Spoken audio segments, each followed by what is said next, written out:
तो ये है महिंद्रा बोलेरो फेसलिफ्ट 2025 की साइड प्रोफाइल। भाई डिट्टो डिफेंडर लगने लग रही है।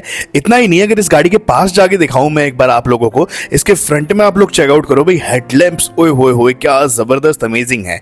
और फ्रंट में आप लोगों को इसमें मिल रहा है radar based ADAS 2 parking sensors, Scorpio N जैसे ग्रिल एंड थार रॉक्स जैसे हेडलैम्प्स। इतना ही नहीं, ऊपर आप लोगों को एक्टिव रूफ रेल्स भी देखने को मिलने वाली है। साइड में फेंगचेंग बाउ जैसी क्लैडिंग भी दी गई है। जबरदस्त है यार। तो भाई कान खोल के सुन लो, ये जो सामने दिख रही है ये महिंद्रा बोलेरो फेसलिफ्ट 2025 ही है। ये कोई थार स्पोर्ट्स नहीं है। बहुत सारे लोग कह रहे थे कि थार स्पोर्ट्स आने वाली है, ये महिंद्रा बोलेरो नहीं है। सबसे पहले आप लोग इमेज देखो, सारी बातें प्रूफ के साथ करता हूं तो ये भी प्रूफ होगा। इमेज आप लोग चेकआउट करो। महिंद्रा ने कुछ साल पहले अपना एक रोड मैप निकाला था जिसमें उन लोगों ने बताया था कि हम लोग ये वाली गाड़ियां जो है आने वाले सालों में लॉन्च करेंगे। 2020 से लेके 2026 तक जितनी भी हमारी गाड़ियां होंगी उसमें उन्होंने सारी की सारी दिखाई है। तो इसमें से लगभग 70% जो गाड़ियां हैं वो तो महिंद्रा लॉन्च कर चुकी है और इस चीज की तारीफ भी बनती है कि महिंद्रा जो बोलती है वो करती है। पर यहां पे अगर आपको लेफ्ट साइड में सेक्शन दिख रहा होगा तो न्यू महिंद्रा बोलेरो जो है वो ICE में अभी तक लॉन्च नहीं करी गई है, ईवी में भी नहीं करी गई, बट हाँ ICE सेक्शन में उसे डाल रखा है, यानी कि internal combustion engine diesel petrol वाले में। तो न्यू महिंद्रा बोलेरो ही आप लोगों को देखने को मिलेगी। अब दोस्त, जो हमने आज तक ये जितनी भी महिंद्रा बोलेरो देखी है, वैसे आपने अभी तक नहीं देखी होंगी, आज हम आपको दिखाने वाले हैं जो ये सारी जो आपने देखी होंगी, आपको लग रहा होगा कि बहुत ज्यादा महिंद्रा बोलेरो नियो से मिलती जुलती है। तो मेरी भी स्ट्रॉन्ग इंस्टिंक्ट ये कहती है कि ये गाड़ी जो है बोलेरो नियो ही है, क्योंकि महिंद्रा अपनी सिंपल वाली बोलेरो को अभी भी गांव देहात के लिए रखेगा, वहीं पे चलेगी। ये वो जो आपको वर्जन दिखेगा ये बोलेरो का एक मोर सोफिस्टिकेटेड वर्जन होगा जो 10 लाख रुपए के नीचे आएगा। एंड अब एक मिडिल क्लास बंदे को अपना एक्स्ट्रा बर्डन डालने की जरूरत नहीं है, लोन लेने की जरूरत नहीं है कि उसे महिंद्रा स्कॉर्पियो एन पे जाना पड़े उन सारे फीचर्स के लिए, क्योंकि इस गाड़ी में आपको वही सारे सेम फीचर्स मिलेंगे जो महिंद्रा स्कॉर्पियो एन में प्रोवाइड करे जाते हैं। जी हां दोस्तों, आज की वीडियो बहुत ज्यादा जबरदस्त रहने वाली है, सारी की सारी बात करेंगे। तो राम राम जी, कैसे हो सारे? उम्मीद करता हूं बढ़िया होंगे सारे। मेरे भाई बढ़िया होने चाहिए। सबसे नीचे राम राम लिख दो। जब जब राम राम लिखते हो बहुत ही अच्छा लगता है, दिल से कनेक्टेड फील होता है। दोस्तों नीचे मैंने 5 प्रोडक्ट लिस्ट करे, जैसे कि स्मार्ट वॉच मात्र 600 रुपए की, शूज, इसी के साथ साथ 2-3 चीजें और करिए, आप लोग जाके परचेज कर सकते हो। बहुत ही इंटरेस्टिंग प्रोडक्ट है। देखो दोस्त, महिंद्रा बोलेरो फेसलिफ्ट की अगर हम फ्रंट लुक्स की बात करें, बहुत दिन से ये उम्मीद लगाई जा रही थी कि बोलेरो फेसलिफ्ट जो आएगी उसके अंदर ये जो राउंड वाले हेडलैम्प्स हैं ये केवल डमी की तरह टेस्ट करे जा रहे हैं। बट अब कंफर्म हो जाता है कि ये डमी में टेस्ट नहीं करे जा रहे। ये वाले जो हेडलैम्प्स आप लोगों को दिख रहे हैं यही वाले हेडलैम्प्स आएंगे। इसमें बेस जो मॉडल्स हैं उसमें एग्जैक्टली थार रॉक्स जैसे ये जो DRLs हैं हेडलैम्प की, ये नहीं जलेंगी। टॉप एंड मॉडल में ये जलेंगी। इसी के साथ साथ अगर आप लोग नीचे गौर कर रहे होगे तो अब एक और चीज सामने आ गई कि नीचे वाले जो फ्रंट के रिफ्लेक्टर्स बोलूं या DRL बोलूं, उसमें आप लोगों को व्हाइट कलर की भी लाइट दिखने वाली है। इसी के साथ साथ ऑरेंज कलर की जो लाइट है वो तो आने वाली है। अपार्ट फ्रॉम दैट फ्रंट में अब की बार एक चीज और निकल के आ रही है सामने कि इस गाड़ी के अंदर ADAS लेवल 1 आ रहा है। जी हां दोस्तों, ADAS लेवल 2 नहीं आएगा, ADAS लेवल 1 आ रहा है। इतना ज्यादा इंपॉर्टेंट तो नहीं होता ADAS लेवल, और फिर भी अगर गाड़ी में मिल रहा है तो क्या चीज। दूसरी चीज, महिंद्रा ने यह भी बोला था कि हम अपनी जितनी भी अब गाड़ियां हैं उन सब में आप लोगों को ADAS लगा के देंगे, ADAS के साथ देंगे, क्योंकि फ्यूचर ये मांगता है, फीचर्स ये मांगते हैं, लोग ये मांगते हैं। तो नई वाली महिंद्रा बोलेरो में ADAS लेवल 1 कंफर्म है। अब इसमें आप लोग ये मत सोचिएगा कि सेमी ऑटोनोमस ड्राइविंग करेंगे, क्योंकि वो ADAS लेवल 2 में होती है एंड उसमें भी इतनी ज्यादा परफेक्ट नहीं होती। इसमें आपको छोटे छोटे फीचर्स जरूर मिल जाएंगे, जैसे कि जब आप लेन चेंज करोगे तब आपको साइड में शीशे में बता देगी वार्निंग कि भाई हाँ आपकी गाड़ी मतलब पीछे से कोई आने वाला है, और 2-3 छोटे छोटे फीचर्स जो हैं आपको ADAS लेवल 1 में मिल जाएंगे। बट सोचिए दोस्तों कि बोलेरो जैसी एक जो गाड़ी जिसको हम सोचते थे कि भाई इतनी ज्यादा अच्छी नहीं है या फिर ये सिर्फ गांव देहात के लिए है, उसके अंदर ADAS आ रहा है। दूसरा सबसे बड़ा रीजन महिंद्रा इस बोलेरो को बदल के रख रही है। क्यों? क्योंकि आपको पता होगा बोलेरो नियो जो है वो एक TUV 300 का कैरी फॉरवर्डेड प्रोडक्ट है, या फिर हम बोले रीब्रांडेड प्रोडक्ट है, थोड़े बहुत कॉस्मेटिक चेंजेस के। महिंद्रा को अच्छे से पता था कि उनकी TUV 300 की लंका लग चुकी है, वो गाड़ी बिक नहीं रही थी। इसके बाद जो महिंद्रा है उसने उसको रीब्रांड करके बोलेरो नियो कर दिया, फिर उस गाड़ी ने अच्छी खासी सेल पकड़ ली, क्योंकि बोलेरो नाम ही काफी है। तो यहां पे महिंद्रा ने पूरा एक टोटली डिफरेंट प्रोडक्ट बनाया है। साइड प्रोफाइल से यहां से आप चेकआउट कर सकते हो, ये हैं इस गाड़ी के 100% कंफर्म्ड साइड प्रोफाइल। XUV 700 से इसके फ्लश डोर हैंडल्स ले लिए हैं, साइड मिरर स्कॉर्पियो एन से ले ली है, थोड़ी सी body lining again Scorpio N से ले ली है,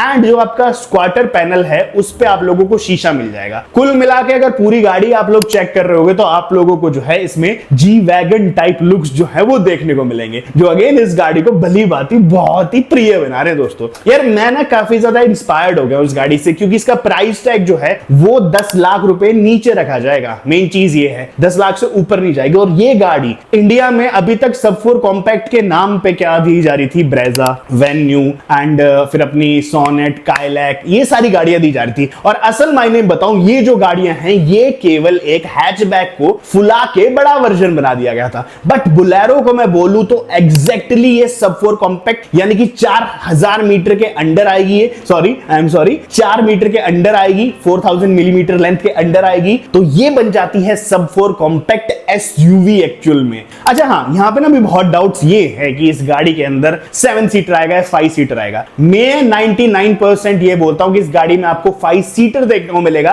याद रखिए कि इस गाड़ी में महिंद्रा बहुत ज्यादा मेहनत कर रही है इसको कंफर्टेबल बनाने की। मैंने अपनी पिछली वाली वीडियो में बताया था कि इसमें जो टायर्स यूज करे जा रहे हैं, देखो मिशेलिन, योकोहामा का तो कोई लेवल ही नहीं है, बट फिर भी इसमें जो टायर पर्टिकुलरली यूज कर रहा है, आप लोग पिछली वाली वीडियो जाके देख सकते हो, वो इकोट्रेड टेक्नोलॉजी के साथ आते हैं, जिसका मतलब है 100 पे भी अगर आप गाड़ी चलाओगे तो बहुत ही स्मूथली एंड कंफर्टेबली चली जाएगी। तो यहां पे 7 सीटर दे के थोड़ा सा वो लोग बूट स्पेस के साथ कॉम्प्रोमाइज करेंगे एंड गाड़ी जो है वो मोर लाइक फिर टैक्सी वाला वर्जन लगेगी। इसलिए 7 सीटर नहीं, मैं स्ट्रांगली बोलता हूं कि 5 सीटर में जो है ये गाड़ी आपको देखने को मिलने वाली है। अगेन फ्रंट जो है इस गाड़ी का कुछ एंगल्स में आपको ऐसा लग रहा होगा कि कार्डबोर्ड रख दिया गया है या फिर थर्माकोल की बनाई गई है। टेस्टिंग के दौरान गाड़ी को कुछ इस तरीके का बनाया जाता है कि गाड़ी जो है वो लगे या फिर आप उसको पहचान ना पाओ अच्छे तरीके से। दूसरी चीज, साइड प्रोफाइल में एक चीज और दी गई है। 17 इंचेस के मैंने आपको बताए थे कि बेस एंड मॉडल में टायर दिए जाएंगे। हाँ, 17 इंचेस के रिम आने वाले हैं, अपने अलॉय व्हील नहीं आएंगे। 18 इंचेस में जो है आप लोगों को इसके अलॉय व्हील देखने को मिलेंगे। फेंडर्स की मैं बात करूं तो फैंगचेंग बाओ मैंने आपको पहले बताया था, उससे इंस्पायर्ड इसके फेंडर्स होंगे, थोड़ा थोड़ा बाहर निकले होंगे, थार टाइप होंगे। कुल मिला के कंपनी का तो पूरा ये प्लान है कि भाई हम लोग जो है अब ऑफ रोडिंग को मोर अफोर्डेबल बनाए। मोर अफोर्डेबल कैसे करेंगे कि इसमें कुछ ऐसे एलिमेंट्स दे दे कि भाई आप जो अगर गाड़ी को रेत में भी लेके जाओ, कीचड़ में लेके जाओ, आप कांटों में लेके जाओ, तो आपकी गाड़ी में इतना डैमेज ना आए। तो वहीं पे जो इस गाड़ी की थोड़ी बहुत बुनियाद है कुछ इस टाइप से रखी गई है। पेट्रोल वर्जन कंफर्म हो जाता है। कल ही वाइल्ड फायर प्राइवेट लिमिटेड एक करके चैनल है, उनने एक वीडियो दिखाई छोटी सी, उसमें हमने देखा कि इसमें किसी भी टाइप का DEF का, आप लोगों को पता होगा डीजल जो गाड़ियां होती है यूरिया डलती है, लेमन लैंग्वेज में बात करते हैं तो यूरिया का एक छोटा सा एक इनपुट होता है या फिर हम बोले इनलेट, वो आप लोगों को डीजल के साइड में मिल जाता है। बट इस वाली में कुछ भी हम लोगों को देखने को नहीं मिला और सरप्राइजिंगली महिंद्रा ये खुलेआम कर रही है। अब मेरे को तो लगता है उन लोगों ने ना एक टाइप का ये जान करके इस गाड़ी को मैदान में उतार दिया है कि भैया हम लोगों को रोला काटना है इस गाड़ी का बुरी तरीके से। दूसरी चीज, इस गाड़ी में एक चीज और है कि रूफ रेल्स अब की बार फंक्शनल आ सकती हैं। हालांकि मैं इतना ज्यादा सपोर्ट में नहीं हूं, क्योंकि अगर इस गाड़ी में रूफ रेल दे दी जाएंगी तो थोड़ा सा गाड़ी जो है उसकी डिजाइन बदल जाएगा। बट फिर भी इसमें एक्टिव रूफ रेल यानी कि आप इस पर सामान वगैरह बांध सकते हो, कुछ उस टाइप की रूफ रेल जो है आपको न्यू महिंद्रा बुलेरो फेसलिफ्ट में देखने को मिलेगी। Coming back to the engine वाला पार्ट, तो इसमें अब की बार पुराना वाला घिसा पिटा इंजन हटा दिया जाएगा, 2 इंजन ऑप्शंस दिए जाएंगे। पेट्रोल में आपको 1.2 लीटर का TGDI इंजन मिलेगा, वही सेम इंजन है ये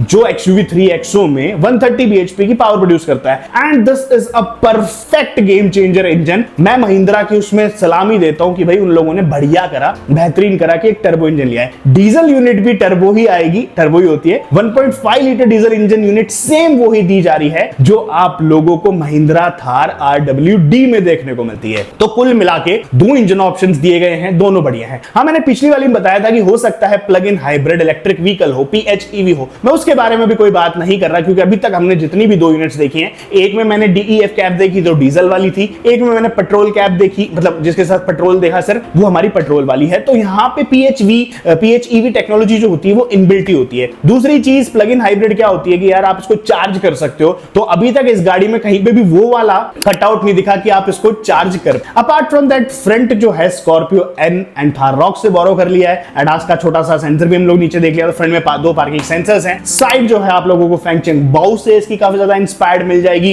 एंड कुछ इमेजेस में आपको ऐसा लग रहा हो गाड़ी की साइड है बहुत ज्यादा बड़ी है, बट एग्जैक्ट बताऊं तो थोड़ी सी कॉम्पैक्ट रहेगी, सब 4 कॉम्पैक्ट ही रहेगी। और देखिए इस रेंज में इन लोगों की ऑलरेडी बुलेरो आती है, थार आती है, स्कॉर्पियो आती है, तो सारी की जो लेंथ है ऑलमोस्ट सेम सेम सी आप लोगों को मिल जाती है। बट महिंद्रा कुछ इस तरीके से डिजाइन करती है इन गाड़ियों को कि भाई ये देखने में लंबी चौड़ी और बड़ी लगे। पर दोस्त जो भी है, गाड़ी में आपको बेहतरीन मजा आने वाला है, सनरूफ दी जा रही है। इंटीरियर भी बता देता हूं आपको इसके मैं, इंटीरियर्स में इस गाड़ी में आप लोगों को स्कॉर्पियो एन वाला ही rugged type but premium look मिलने वाले हैं। हाँ, इसमें आप लोगों को बीच में इंस्ट्रूमेंट क्लस्टर सेम दिया जाएगा। स्क्रीन जो है अब जैसी नई थार 3 डोर में आ रही है, अभी हम थोड़ी देर पहले स्पाई शॉट डाले थे, वो ही सेम स्क्रीन दी जाएगी। इसी के साथ साथ बीच के जो टच पैनल्स होंगे, अपने एसी कंट्रोल्स होंगे, वो भी काफी ज्यादा बेहतरीन होंगे। ग्रैब हैंडल्स जैसी चीजें ऑलरेडी इस गाड़ी में लगा के दे दी जा रही है। दूसरी चीज, ये 1.2 लीटर का जो टर्बो इंजन है, आप ये मत समझिएगा कि इस गाड़ी में आपको अंडर पावर लगेगा, क्योंकि 130 bhp की जो पावर ये प्रोड्यूस कर रहा है ना, ये अंत लेवल पे ज्यादा है। पेट्रोल में 130 bhp इज नेक्स्ट लेवल।